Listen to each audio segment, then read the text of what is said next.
বদলের সরকারের প্রথম বাজেটেই বদলে গেল পশ্চিমবঙ্গের ম্যাপটাই। রাজ্যের ম্যাপে নতুন সংযোজন হচ্ছে কোন কোন জেলা। পাশাপাশি বিজেপি সরকারের রাজ্য বাজেট থেকে আবার সামনে এলো আগের মাটি মানুষের সরকার কিভাবে উন্নয়নকে পথে বসিয়ে গিয়েছিল তার খতিয়ান। কত টাকার ঋণের বোঝা রেখে গেছেন মমতা বন্দ্যোপাধ্যায়ের সরকার, আর সেই ঋণের বোঝা দূর করতে কি দাওয়াই দেওয়া হলো এই নয়া বাজেটে। বিজেপির সরকারের রাজ্য বাজেটে নতুন প্রাপ্তি বা কি, রাজ্যের উন্নয়নে কতটা সহায়ক হবে এই বাজেট। নমস্কার, আপনারা দেখতে শুরু করেছেন এডিটার্স ডায়েরি। আমি ভাস্কর দত্ত আপনাদের নতুন আরও একটি এপিসোডে স্বাগত জানাই।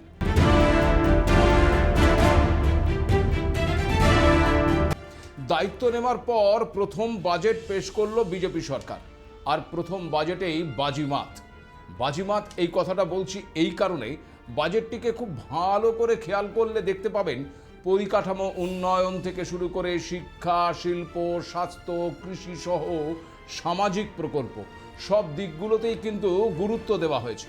সব থেকে বড় বিষয় হলো এই বাজেটের একেবারে শুরুতেই প্রশাসনিক সংস্কারে গুরুত্ব আরোপ করা হয়েছে, আর সেখানেই বদলে গেছে পশ্চিমবঙ্গের ম্যাপটা। কারণ নতুন 5টি জেলা তৈরি করার কথা ঘোষণা করা হয়েছে, যার মধ্যে রয়েছে কলকাতা, বসিরহাট, সুন্দরবন, জঙ্গিপুর এবং আরামবাগ। পাশাপাশি আবার তৈরি হচ্ছে একের পর এক নতুন পুরসভা। শুধু তাই নয়, আসছে নতুন মহকুমা এবং প্রশাসনিক কেন্দ্র। বাজেটে প্রশাসনের বিকেন্দ্রীকরণের লক্ষ্যে একাধিক নতুন প্রশাসনিক ইউনিট গঠনের কথা ঘোষণা করেছেন অর্থমন্ত্রী স্বপন দাশগুপ্ত। সেখানে 5টি নতুন জেলার পাশাপাশি শিব মন্দির, গাজল, চাঁচল, বেলদা, বাগনান, জয়গাঁ, কোলাঘাট এবং কামারপুর, সেই সঙ্গে টুঙ্গিদিঘি এই নতুন পুরসভা গঠন করা হবে। আবার পাশাপাশি গোপীবল্লভপুরে নতুন মহকুমা তৈরি হবে, কাঁথিতে তৈরি হবে নতুন পুলিশ জেলা। দেখুন, এই প্রশাসনিক বদল আনতে একটি সরকারের কিন্তু দীর্ঘ সময় লেগে যায়। যেমন 2011 সালে ক্ষমতায় আসার পর 2014 সালে ওই জলপাইগুড়ি জেলা ভেঙে আলিপুরদুয়ার জেলা গঠন করেছিল তৃণমূল সরকার। কিন্তু সরকার গঠনের মাত্র 1 মাস 13 দিনের মাথায় প্রথম বাজেটেই একসঙ্গে 5টা নতুন জেলা ঘোষণা কিন্তু প্রমাণ করছে যে পরিকল্পনাটা কিন্তু একদিনের নয়।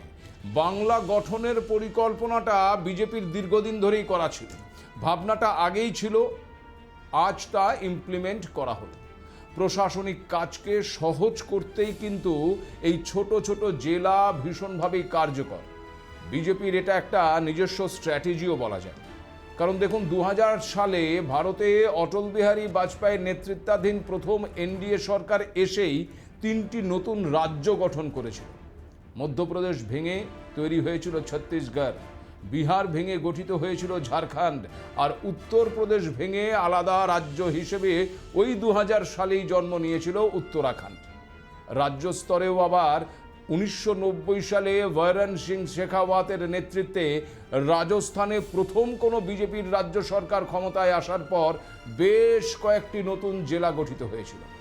এছাড়া আবার 1991 সালে কল্যাণ সিং উত্তরপ্রদেশে মুখ্যমন্ত্রী থাকাকালীন উত্তরপ্রদেশ সরকার বেশ কয়েকটি নতুন জেলাও তৈরি করেছিল। পশ্চিমবঙ্গের প্রথম বিজেপি সরকারও কিন্তু সেই একই পথে হাঁটল। আসলে বিজেপি সাধারণত প্রশাসনিক দক্ষতা বৃদ্ধি, সুদূর প্রসারী উন্নয়ন এবং বিকেন্দ্রীকরণের লক্ষ্যেই এই ছোট রাজ্য বা নতুন জেলা গঠনের নীতিতে বিশ্বাসী।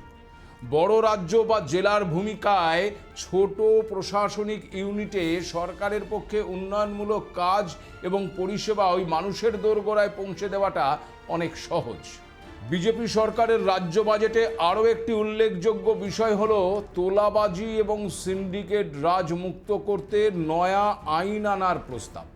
দেখুন, পূর্বতন সরকারের আমলে এক নয় একাধিক দুর্নীতির অভিযোগ উঠেছে।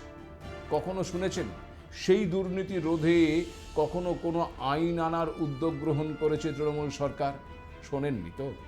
শোনেননি। তার কারণ একটাই, আসলে এমনটা করলে হয়তো নিজেরাই সেই আইনের ফাঁসে পড়ে যেত। কারণ এই তোলাবাজি আর সিন্ডিকেট রাজের সবচেয়ে বেশি অভিযোগ তো বিগত 15 বছরেই উঠেছে। বিগত 15 বছরে ব্যবসায়ী, সে শিল্পপতি হোক কিংবা প্রমোটার, বিভিন্ন মানুষের মুখে শোনা গেছে তোলাবাজির অভিযোগ। এমনটা নয় যে এই অভিযোগ বামেদের আমলে ছিল না, কিন্তু সেক্ষেত্রে আবার অনেকেই বলেন বাম আমলে টাকা দিতে হতো নাকি এক জায়গায়, আর তৃণমূল আমলে দাদার শেষ ছিল না, তাই প্রমোটারকে নাকি একই প্রজেক্টের জন্য একাধিক দাদার হাতে টাকা তুলে দিতে হতো। এবার সেই তোলাবাজি রাজের বিনাশ করতেই নতুন আইন আনার কথা বলেছেন অর্থমন্ত্রী স্বপন দাশগুপ্ত।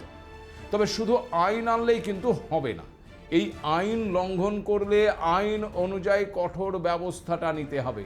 তোলাবাজি আর সিন্ডিকেট রাজ যে অপরাধ তা প্রমাণ করতে হবে, তবেই গিয়ে কিন্তু এই উদ্যোগ সার্থকতা লাভ করতে পারে। বাজেটে বরাদ্দের দিকে যদি নজর দেওয়া যায় তাহলে কিন্তু বিষয়টা পরিষ্কার হয়ে যাবে। 2026-27 অর্থবর্ষের জন্য মোট 4,38,775 কোটি টাকা বরাদ্দ করা হয়েছে এই বাজেটে। এর মধ্যে কৃষিতে 8,565.84 কোটি টাকা, কৃষি বিপণনে 368.99 কোটি টাকা, প্রাণী সম্পদ উন্নয়নে 1,404.42 কোটি টাকা, অনগ্রসর শ্রেণী উন্নয়নে 2,544.48 কোটি টাকা বরাদ্দ করা হয়েছে। সুন্দরবন বিষয়ক কাজের জন্য বরাদ্দ হয়েছে 1,280.07 কোটি টাকা। আবার উত্তরবঙ্গ উন্নয়নে বরাদ্দ হয়েছে 1,821.52 কোটি টাকা। সংখ্যালঘু উন্নয়ন এবং মাদ্রাসা শিক্ষার ক্ষেত্রেও বরাদ্দ হয়েছে, সেক্ষেত্রে বরাদ্দের পরিমাণ 2,165.42 কোটি টাকা। পঞ্চায়েত এবং গ্রামোন্নয়নে বরাদ্দ করা হয়েছে 51,836.55 কোটি টাকা। আবার শিল্প বাণিজ্য এবং শিল্প উদ্যোগে বরাদ্দ হয়েছে 3,266.59 কোটি টাকা। এছাড়াও আরও বেশ কিছু ক্ষেত্রে আর্থিক বরাদ্দ কিন্তু করা হয়েছে। প্রশ্ন হচ্ছে, টাকা তো বরাদ্দ হয়েছে, কিন্তু সেই টাকা আসবে কোথা থেকে? রাজ্যের ইনকাম বাড়ানোর কোনো উপায় কি এই বাজেটে রয়েছে? দেখুন, রাজ্যের বিপুল ঋণের বোঝা সামলাতে এবং নতুন সরকারের আয়ে গতি আনতে কর বৃদ্ধি না করে বিনিয়োগ এবং কর্মসংস্থানমুখী কৌশল কিন্তু নেওয়া হয়েছে। বাজেটে নতুন শিল্পনীতি, সিঙ্গেল উইন্ডো ক্লিয়ারেন্স, ভারী শিল্প করিডোর এবং পিএম মুদ্রা যোজনা ও পিএম বিশ্বকর্মা প্রকল্পের মাধ্যমে স্বকর্মসংস্থানে ঋণ সহায়তার মতন উদ্যোগ নেওয়া হয়েছে। রাজ্যে বিনিয়োগ টানতে নতুন শিল্পনীতির পাশাপাশি সিঙ্গেল উইন্ডো সিস্টেম এবং উন্নত পরিকাঠামোর ওপর আবার জোর দেওয়া হয়েছে। বর্তমান পশ্চিমবঙ্গ সরকারের একটা প্রধান ভরসা এক্ষেত্রে ওই কেন্দ্রীয় সরকার। মূলত ডাবল ইঞ্জিন সরকারের সুবিধে কাজে লাগিয়েই কেন্দ্রের সহযোগিতায় রাজ্যের আর্থিক দিকটি সচল রাখার প্রচেষ্টা করা হবে বলেই কিন্তু মনে করা হচ্ছে। শিল্প উদ্যোগের ক্ষেত্রেও কেন্দ্রের সহযোগিতা পাবে বর্তমান রাজ্য সরকার, আর সে কারণেই প্রথম বাজেটেই পরিকাঠামো উন্নয়নে বেশ জোর দেওয়া হয়েছে। রাজ্যের একাধিক বিমানবন্দরের পাশাপাশি সমুদ্র বন্দর গড়ে তোলার ঘোষণাও করা হয়েছে এবারের বাজেটে। পর্যটন শিল্পের প্রসারেও বাড়তি নজর দেওয়া হয়েছে। কিন্তু এত কিছুর পরেও কি রাজ্য সরকার চ্যালেঞ্জের মুখে পড়তে পারে? পূর্বের সরকার রাজ্যের উন্নয়নকে রাস্তায় দাঁড় করানোর কথা বারবার বলে এসেছে, কিন্তু বিজেপি সরকারের প্রথম বাজেটেই কি প্রমাণ হয়ে গেল উন্নয়ন আর দাঁড়িয়ে নেই, বরং একেবারে রাস্তায় বসে পড়েছে। আর সেই উন্নয়নকে নতুন করে দাঁড় করানোটাই কি বর্তমান রাজ্য সরকারের কাছে একটা বড় চ্যালেঞ্জ হতে পারে? আর সেই চ্যালেঞ্জ মোকাবেলায় কি উদ্যোগ নিচ্ছে সরকার, বলবো সে কথা। আপনারা জানেন 2026 সালে বিধানসভা নির্বাচনের প্রচার পর্বে রাজ্যের উন্নয়নের পাঁচালী প্রকাশ করেছিলেন তৎকালীন মুখ্যমন্ত্রী মমতা বন্দ্যোপাধ্যায়। তাতে হাজারো দাবি করা হয়েছিল। গোটা ভারতের মডেল বাংলা বলেও দাবি করেছিলেন মমতা বন্দ্যোপাধ্যায়।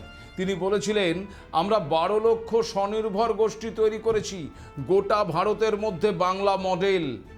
শিল্প, স্বাস্থ্য, শিক্ষা থেকে পর্যটন সব ক্ষেত্রেই এগিয়ে বাংলা বলেও দাবি করা হয়েছে।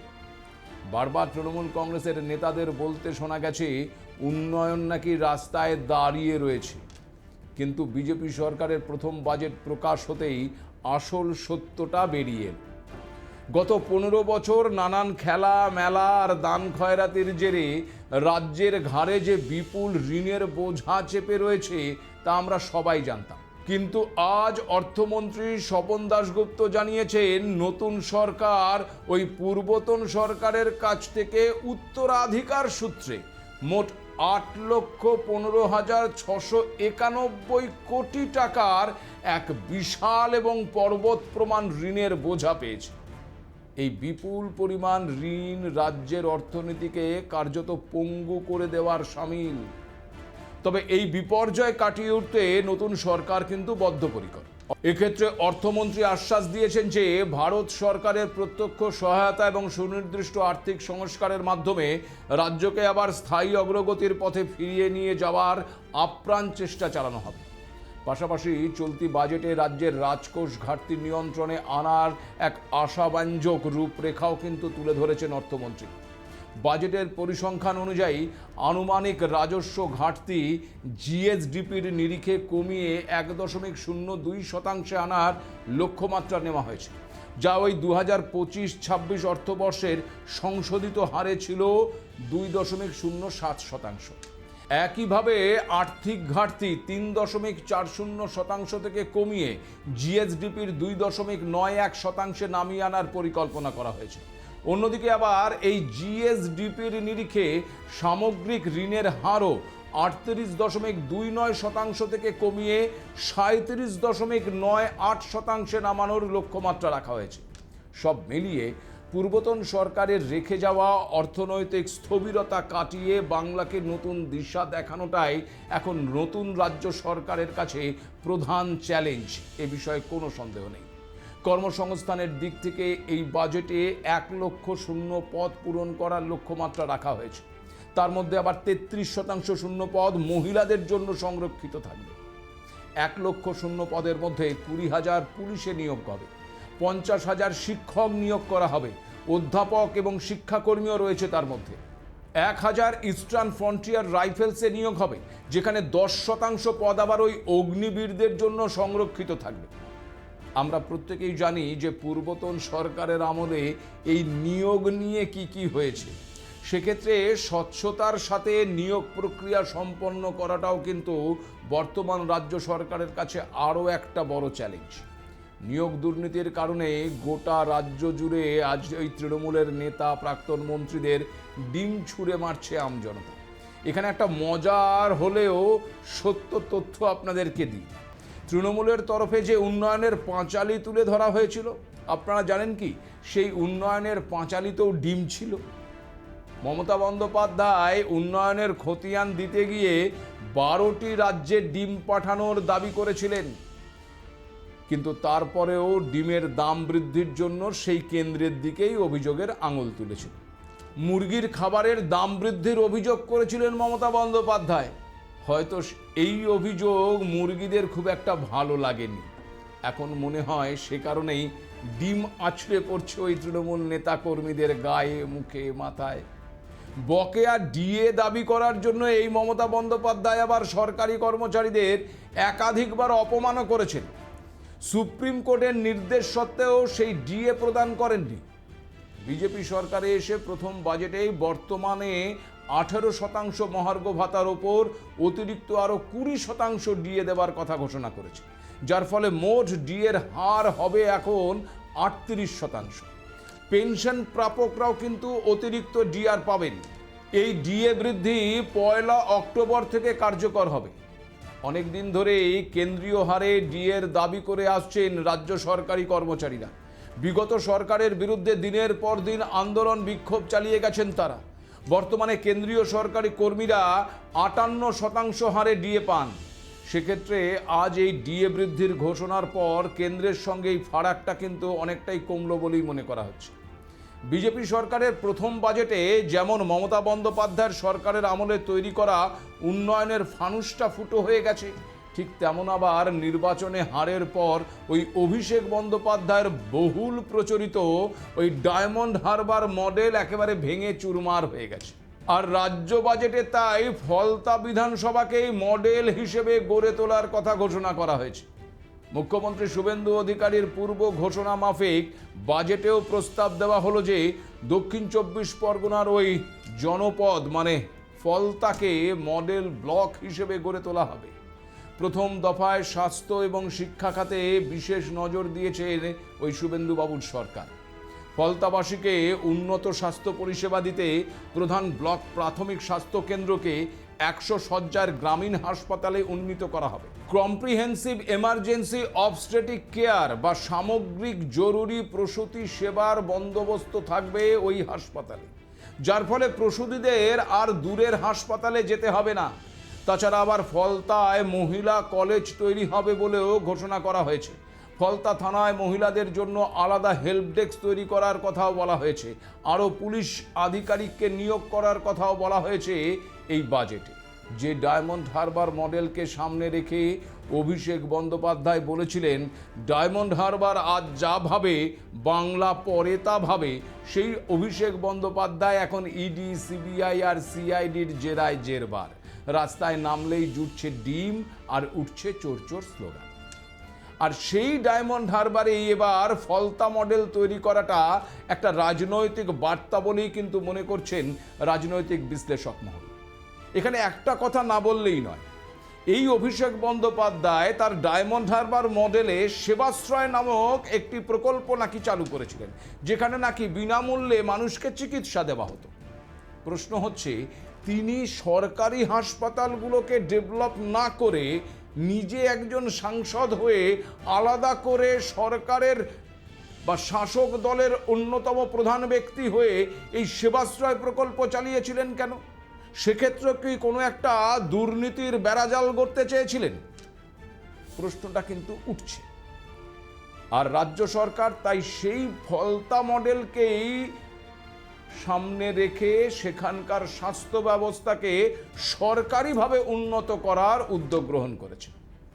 রাজ্য বাজেটের আরও একটি বিষয় না বললেই নয়, তা হলো শিক্ষাক্ষেত্র। খুব উল্লেখযোগ্যভাবে এবারের বাজেটে বিভিন্ন প্রতিযোগিতামূলক পরীক্ষার প্রস্তুতির জন্য বিনামূল্যে কোচিং সেন্টার চালু করার কথা ঘোষণা করা হয়েছে।